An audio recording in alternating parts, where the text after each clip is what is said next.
Hello, Nova Nation. Welcome back to Cats on the Court. David Szczepanski alongside Stephen Cain. Behind us is CFG Bank Arena here in Baltimore, Maryland, where Villanova lost to Virginia by a final score of 70-60. About an hour ago, things wrapped up. We're outside of the arena now. Let's talk about our key takeaways from today's 10-point loss for Villanova against Virginia in the Hall of Fame series. Steve, where do you go for your first key takeaway?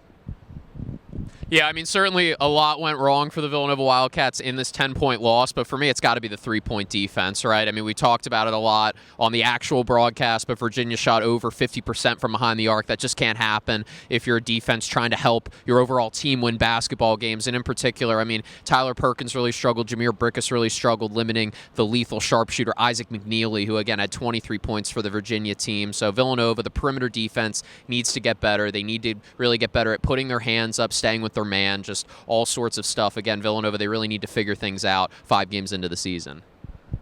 I think that's a really good takeaway. For me, I'm going to talk about the offensive struggles as a whole. I mean, 13 turnovers in this game for Villanova against Virginia. Now, 50 turnovers they had entering today's game in their first 4 contests. They add 13 to that, so 63 turnovers now in Villanova's first 5 games. The Wildcats fall to 2-3, of course. And also, related to the offense, I mean, Villanova, their bench points, they had just 10 of them today. Chris Parker had 2, Tyler Perkins with 8, and Virginia was in the mid-20s when all things were said and done in bench points. So the Wildcats having trouble with depth scoring and just overall scoring. I mean, 60 points against Virginia. We saw this UVA team, I mean, they drain up a lot of the shot clock, just kind of trying to find the perfect shot, perfect opportunity. We saw McNeely hit 6 threes in this game, perfect from behind the arc, 6 for 6. So I think the three-point defense, we talked about it a lot, and of course the offensive struggles, it is based on the turnovers and the poor bench scoring for Villanova. So hopefully the Wildcats can rebound on Tuesday against Penn. That game at 7 p.m. at the Finneran Pavilion. Our pregame coverage on WXVU will begin at 6:30 p.m. So, of course, as always, stay tuned for much more action. We'll see if the Cats can rebound on Tuesday against their Philly Big Five rival, the Quakers.